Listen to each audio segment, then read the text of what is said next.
special meeting of the Gilbert School Corporation for Wednesday, February 4th. If we could do roll call, starting with Frank. Frank Oliveri. Tara Sunday. Scott Beecher. Diane Cook. Mike Susie. Holly Cassidy. Ellen Marino. Kurt Warner. Shane Centrella. Teresa Payton. Thank you. If I could ask someone to take minutes, because we don't have Lauren. Pick me. Teresa. No, definitely. I think Teresa volunteered first. Isn't Thanks, Tara the Teresa. I think I'm the secretary? secretary. Oh, do you wanna I take didn't minutes? bring, yeah, I didn't. Do you want my notebook? Can I go ahead? Throw it. Thank you, thank you very much. No, I was just gonna ask. I'll take one sheet, please. Thank you very much. Thank you, Tara. Yeah, of course. Oh, I could just take the one. So item 1, Thank you. Pledge of Allegiance. Scott. Thank you. I pledge Allegiance to the flag of the United States of America and to the republic for which it stands, one nation, under God, indivisible, with liberty and justice for all.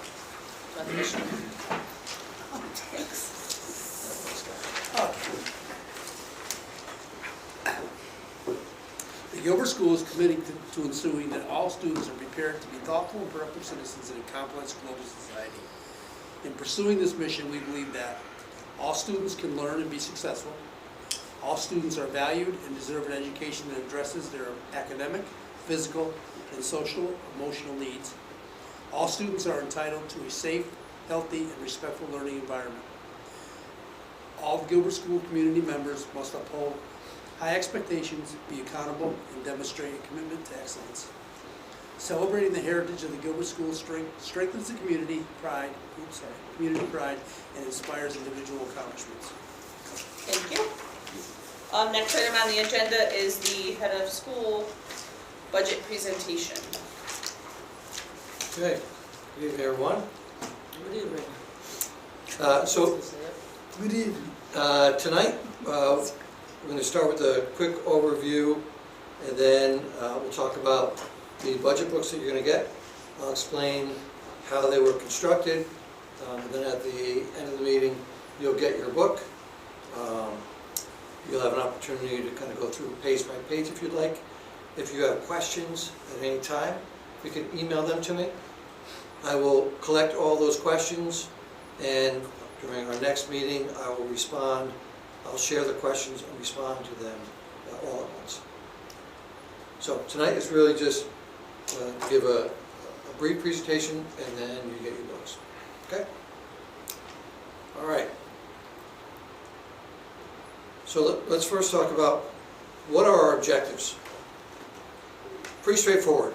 We want to increase our academic performance. We've been talking about that. We know where our test scores are. We know what we need to do. We're in the process of taking steps this year. The budget's going to support us next year to help us have a greater impact on moving our scores forward. The next is to increase engagement.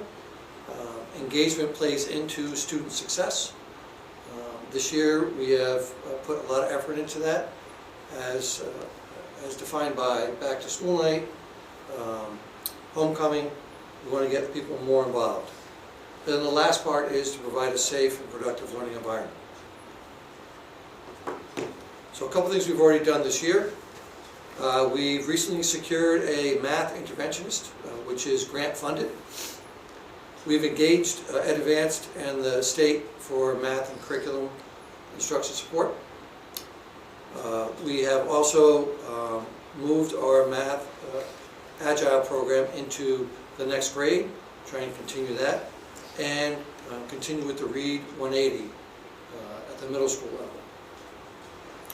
We also reinstated physics to our science offerings and Project Lead the Way, which was partially grant funded. We created a communication coordinator used from funds from other stipends to help pay for that position.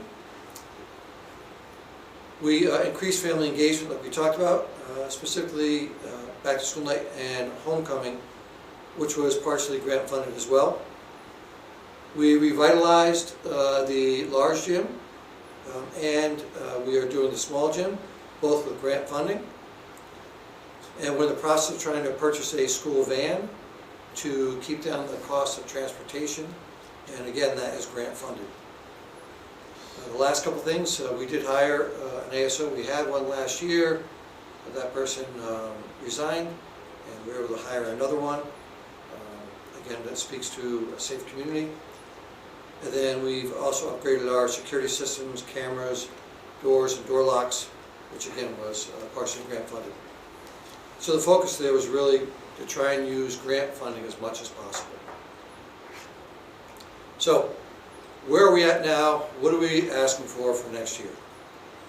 So our proposed budget for next year is $10,471,670. That's the gross budget, which is a 8.65% increase from last year. And you'll see these numbers in the budget book that you get. So what are the main drivers for that number for next year? We've talked about medical insurance. That is up $480,743. That is the net increase, meaning the increase was in the $500,000 range. We have a HSA, which means that our employees pay a portion of the premium, which is approximately 17%, which after they pay their 17%, it's still a $480,000 increase. So that's the net. We also have contractual obligations, just south of $400,000. We need academic support. We've talked about the scores. We've talked about what we need to do academically to support our students.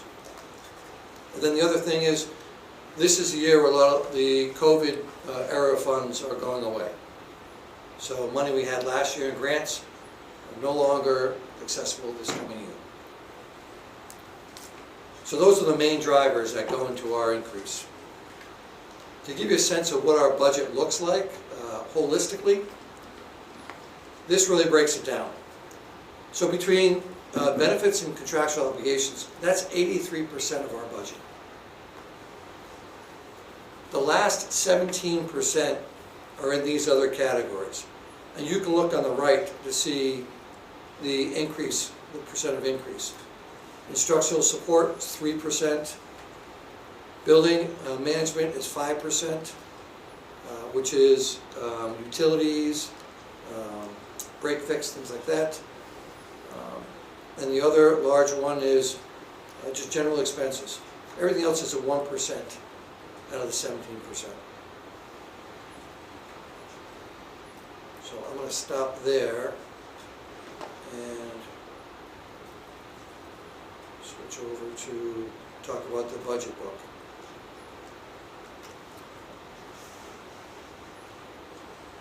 So tonight, you're going to get your budget book. This is the overview. You'll see, I'm going to touch on a couple things. The way the book is set up, this is a graphic of what we just talked about, the percentages. Let me just pause real quick on the talk about budgets. Some of you are probably veterans, you've gone through the budget process. Some might not be as well versed. I can tell you my experience. There's usually two ways to approach a budget. One is to be lean and come in and present a lean budget to the board, meaning that there's no fluff, there's no cushion, there's no bells and whistles, and be upfront about that's what we're looking at. Or the other option that I've seen in my years is that people will come in with a bloated budget, knowing that they're going to get cut, and banking on that, and still walk away with something. This is not that budget. We're really stuck with the majority of our budget we have no control over. And the few things that we talked about are minimal. So as you go through these numbers and as you look at the details, you should see that. So the way this is set up, there's some information to look at in the beginning. There's a staffing breakdown over the last 3 years. We've talked about the 2 instructional aides. we talked about the custodian, and then this current year, we had to add a .5 receptionist to help out in the main office. That constitutes the increase for staffing. You'll see our enrollment. With enrollment, there's a trend over time. We do have an increase in international population, which is a positive. So, breakdown of the budget. How is it structured? So in the beginning of the book, you'll see object codes and classifications. These are the buckets that how we craft our budget. We talked about a zero-based budget. We talked about we start from zero and we start to construct everything from the ground up. These are the categories that we build upon.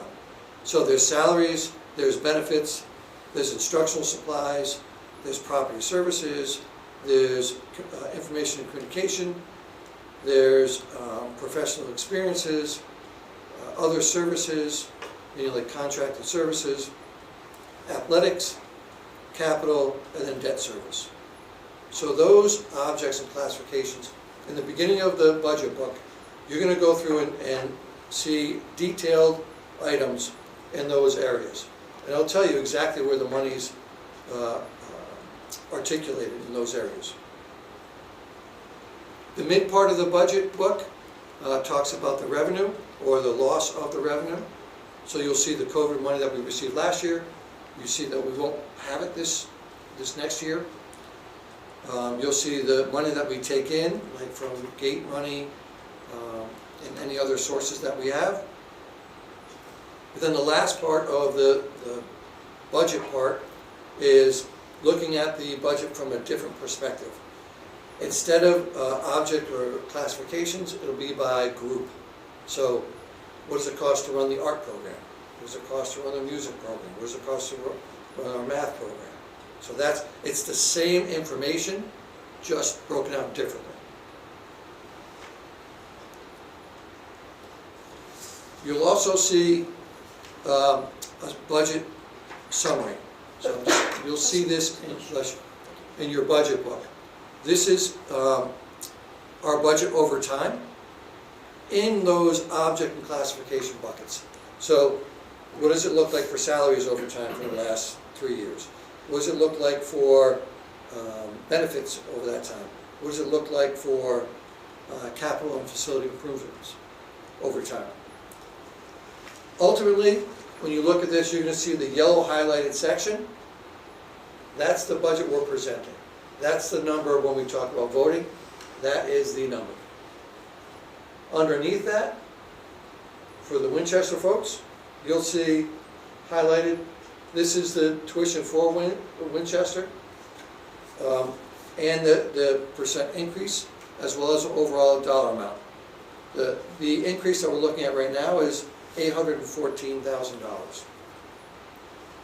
If we jump back to what we're looking at for salaries and benefits, that eats up the majority of that. Last thing I want to talk about is, last meeting we talked about being a focus school. We are doing everything we can this year to get off that list and to support our students. And we have put together a budget that helps us next year to move in that direction as well. So that is a key factor in why we have those 2 positions in there. And then the custodial position that we have in there is to maintain our environment. Talked about doing both gyms over. We want to take care of our facility. There was a lot of money that we sunk into those spaces. We need people to help to maintain them. So we are asking for $10,471,670. Excuse me, $10,471,670, which is an 8.65% increase, which ultimately is an $833,420 increase from last year. Again, our tuition that we would, tuition invoice to Winchester would be $9,690,400, which is $814,351, which breaks out to approximately $24,226 per pupil expenditure. What was that number again? I'm sorry. $24,226 per pupil.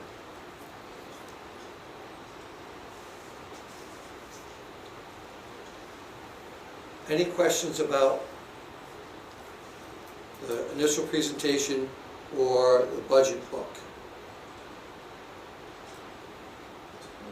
This is a pretty straightforward budget. There's really, I don't anticipate a lot of questions because there's really not a lot there. But again, if you do have questions, feel free to email me. And then our next meeting, I will read out all the questions and I will provide the responses at that time.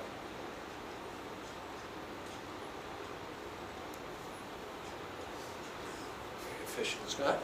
Quick question, the medical insurance, the 480, 743, that's an increase over last year, or that's the budget number for the year? That's the net increase. Increase. Meaning that Yep. our increase was in the $500,000 range, but our staff pays a portion of that. What's left over is that. That's the increase. That's the increase. That's what we've been talking about the last couple of meetings. Yeah, yeah. We are still investigating other options. Such as, So like getting out of the consortium or? like No, what we would- got- What would be other options? We got kicked out of. Yeah. we got rolled out the Okay, office. so that's one way out. That's one way out of it. So, but what are the options, I guess? So right now, was in front of if that. we stay with Anthem in our current plan, our increase next year, if we didn't change anything, would be 86%. Now that's just ridiculous. Our best option would be to go to the state plan, which is a 43% increase. Which, you hear 43%, you think that's huge. When you compare it to 86, not so bad. The reason why that was the best recommendation from our broker was because the state plan works off of regional numbers. So the Litchfield County has a number, a rate that they use for Litchfield County. Even though our claims are horrible, they can't stop us from joining that group and getting that rate. She's gonna bulldoze her way right in. Right, yeah, so We're the here state now. hates What people like happens? us Yeah. It's okay. because we really drag things down. But that's still a big number for us. So our options are, we've looked at other plans. Not a lot of people want us because we're small and our claims are high. This is just Gilbert, not like, this is So- just Gilbert, or is it Gilbert, Winchester, and? So we started as a consortium with Gilbert, the town, and the Board of Ed. And then it grew to other towns joining us, and then it got bigger. Then claims started to roll into the picture. And then recently, with this huge hike across the nation, everyone's getting hit with high insurance. Everyone's taking a look at, okay, how can we better present ourselves to the insurance companies? And the way to better present yourselves is to jettison the guys that are costing the most money, which is us. Discrimination too. So, When you say us, you mean Winchester, All three of Gilbert, us. Town of Winchester, WBOA. That's what I wanted to All clarify, three of us. because I thought we were all kind of Yeah, connected. we are. Yeah. However, within that group, each of us got a different increase. So we got a 43% increase. The Board of Ed got a 35% increase, and the town got a 15% increase. And the reason being is Smaller budget, too. is because Smaller employees. when we jumped into this consortium, we started paying a certain rate. The town came in later, they were paying a higher rate. So then when we jumped to the state plan, which is a flat number for Litchfield, that's a lot larger leap for us than it is for the town. Because the town's been paying more over the last few years.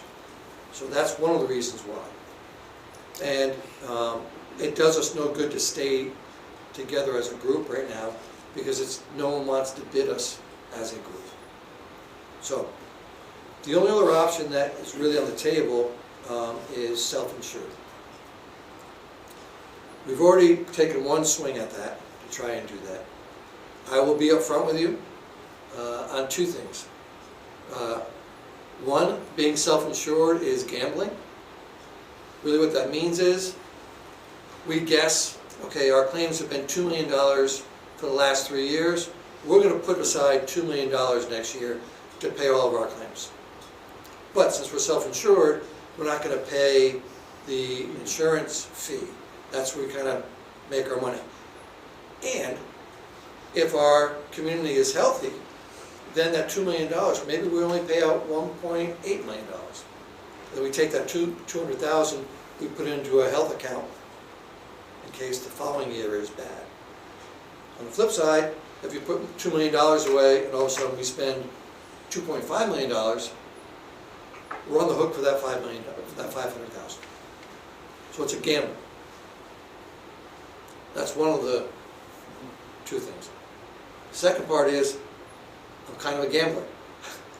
I'm not. I know, Diane hates to hear So that. you think you can buy insurance on the insurance? You can. Yeah. I mean, like the risk, to assess the, so you're just mitigating risk. Well, you do this thing called stop loss. That is Yeah, part that, of that okay, that's what process. I'm thinking, okay, that Yeah. makes sense.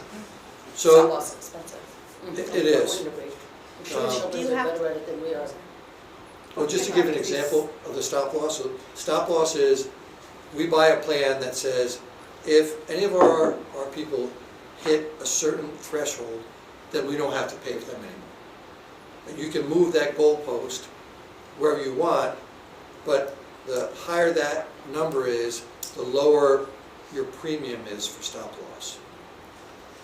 If we use a number of 100,000 per person, just to give you a frame of mind, we have 77 employees. Woodstock Academy had about 160 employees. Their stop loss at 100,000 was about 400,000, 450 a year. That was a premium? Just for stop Just loss. the premium for stop loss. Wow. Ours here is going to be about 500,000 for about a third of that population. Just to give you a sense of our population. Let me ask a question. You're talking that just for employees of the school. Like now, gym is open, people are coming in. If something happens, That's That's liability. liability. That's separate. okay, Yeah. that's This is separate. medical, right? This Yeah, is like health. this is and medical. This is okay, Yeah. this is not that. So just to kind of wrap that up, we are looking at other options. That doesn't Diane? sound feasible if your premium on the stop loss is higher than our increase on the actual state premium. Is that a right statement? No, It's not right, because this is 400, the net I thought was 480. that's the increase. Right, so we're gonna pay We that. still pay, so we're paying We still have to put $1.6 $2 million million? aside for $1.6 self-insurance. million. Yeah, Yeah. okay. So Got it, it'd got be it, almost I understand. 2.1 million with the increase. No, the total increase is 1.6, that's all in. These figures are based on the state plan. Yeah. So if we were to do something else, we'd have to be making a substantial change in that number, big savings. So moving forward, Diane and I will be arm wrestling probably weekly until we land I'm not on. using Diane. That's a smart bet right there. Right now I've lost. I took one swing at it already and I lost. Can I ask on this topic, when you're investigating all the other options, are you doing so maintaining a level of coverage in whatever plan that are Like an We're- equivalent. an equivalent coverage, not like, we're not going to find the cheapest thing we can find. You have to maintain. Contractually. Contractual. Contractually it says Yeah. we are allowed to switch plans if it's like plans. If we go to the state plan, it's a little bit different. It goes from a HSA to a PPO, meaning it's a deductible plan, whereas a HSA you pay out of pocket to a certain level. So it is a little bit different. So we would have to negotiate with the union on that, to get them to sign off on that. So, we're still looking But at there's it, savings for the employees by switching still, because they're paying yeah. lower, part of that rate themselves. Yeah, the way it is right now, the only other option that we really have been presented is the 86% increase, which But they would pay a portion, yeah, they would their pay portion of, yeah. 17%. It's going up for the employees regardless. Yeah, Also because of the way the contracts are, if I remember correctly from negotiating, it's like 17% Percent and they pay, 18%. yeah. Yeah, so they're going up regardless. So it's in both parties' interest to reduce, obviously that makes sense. yeah, if we go that direction. So we have that in the budget now. That is our fail-safe. If from now until we have to sign sometime in late spring or so, we can unearth some other option, we will. But this is our best option at this time, and that is a solid number as far as we know that will cover all of our The needs. state, I think, that's The state. Shane had a question. So even though it's not included in the initial budget, how would the self-funded, would that still be a like or comparable plan? I know it's a different structure, but it would still be The benefits, Comparable. the Yeah. benefits would still be the Same same. same thing. But the Same. problem is you're gonna have to have money to front load to pay Front your load, own right. claims. Yeah, so First year. So you have to have a It's higher two- amount set aside? We'd have to be. depends what super lens you conservative. look at. If you're asking from Can't take the risk. I'm an employee, Yeah. if we go to this self-funded plan, is it gonna change anything for me? The answer is no. Okay, It's the that's, same that was the thing. question, yeah. For us. For us, on this end, anytime you as an employee goes to the doctor, we get that bill, we pay it. Yep. So we have to, just like we do now, you write a check every month out to Anthem, we would be doing the same thing. Yeah. It's volatile. Yeah, you're betting on the fact that you're gonna be healthier and we're gonna pay less and there'll be a differential at the end of the year. Yes. Which So with that a will be track in surplus, yeah. I Yes. understand. record of a bad claim history, I see Diane going, that's why. It's not gonna change overnight. So it's gonna be like Winchester Town, Winchester Board of Ed, Gilbert are all gonna be still together on the same plan, right?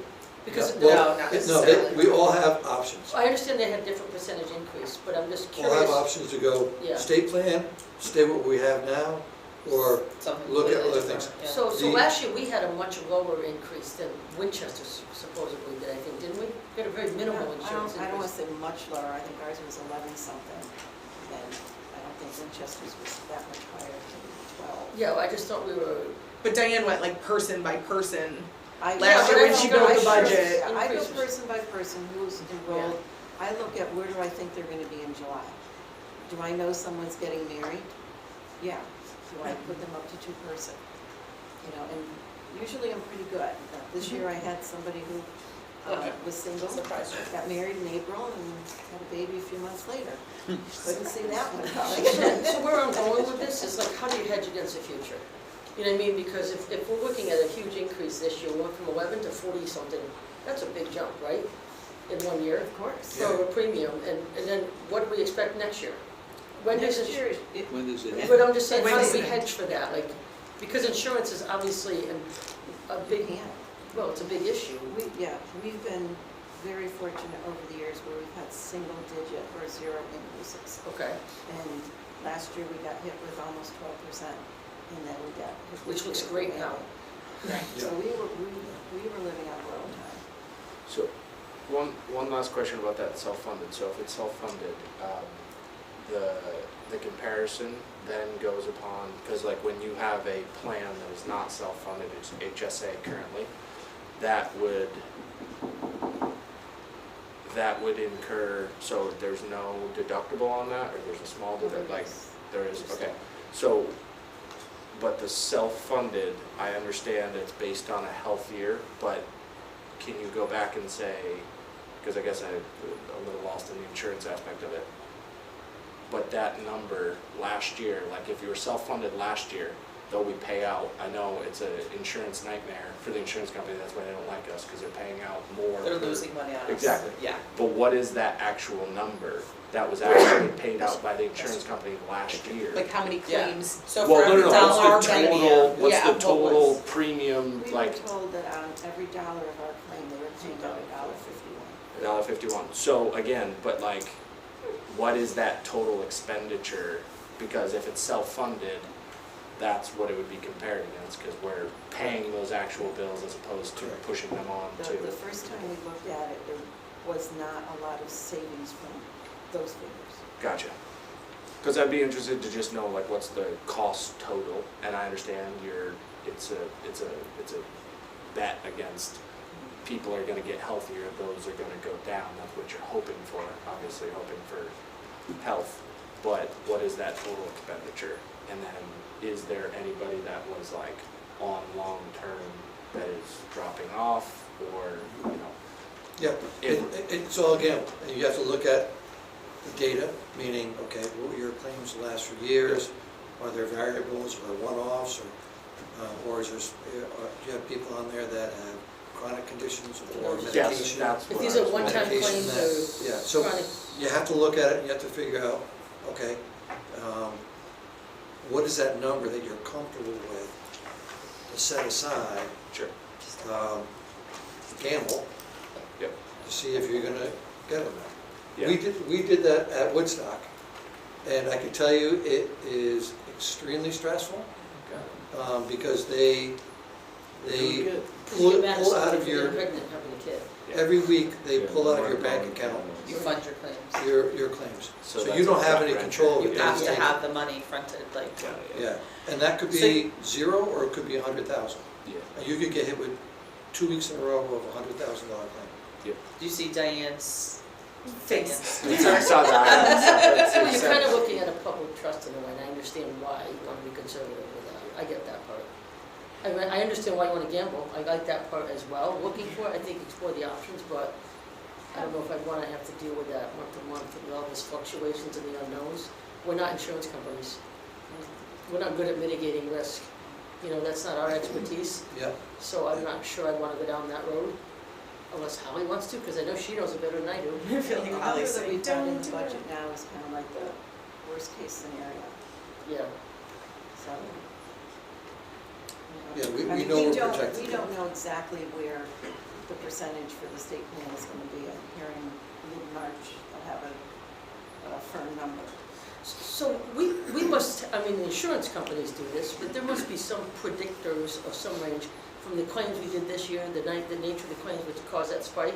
Are they continuing down the road? I mean, there's got to be a way to predict that. Between the three entities, I think there are about 13 or 14 that are recurring.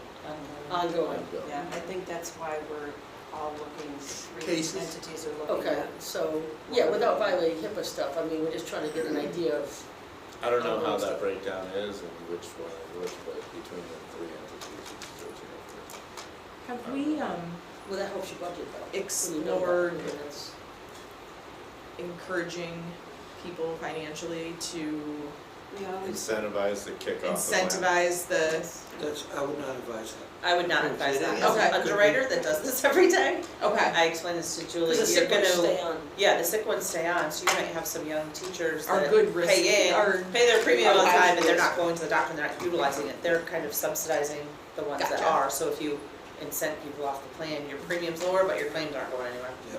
So Okay. then you'll be like $1.75 for every dollar. understood. If they have coverage like through their spouse, they have the option of opting out. But, you know, they have to show us that they have other coverage. Right. Do we, there's no, like, I had a contract once that because I chose not to be on the health insurance, They give I us- had a, you know, a stipend paid, kind of like a, We do. okay. But obviously, people but- that are having recurring claims, if they have another insurance option, clearly our insurance, they've determined to be the best option for their, It's health, what and I would costs- never it's probably coming encourage- down to what costs When- them and whether right, they- the cost, That's all. yeah, People can only decide at open enrollment, so it's not Right. like if someone's spouse gets sick and they say, we're gonna come on the plan, like, you can only enroll at open enrollment, or if you have a certain change of life Right. status, like you may already Married, have a baby, divorced, divorced. kids. And bigger plans So have to- it's, have to- people are just enrolling and they Yeah. happen to get sick. That's why we hate insurance. Yeah. It's a necessary evil. Insurance people, I tell you. Yeah, Anything else for my, my biggest overhead, it's like having two everyone's employees. excited to get their book? All right, See ya. Insurance. we pass them out, then Thank you. again, email me if you have questions. Jonathan's not here, so I need a motion to adjourn. I got it. Scott and Ellen, thank you. All in favor? Okay. Thank you, Tara, for taking minutes. Mike, you wanna, once you get done? I'm on that state plan. Is that China streaming? It's, Thank you very much. I just Thank you. moved to it. I've been on my husband's for 13 years because his was better than Winchester's. Yeah, I appreciate that. But So Julie, now that I'm in region one, the state plan is better We don't do than it. Which is or perfect. I'm glad to hear that. That's great. the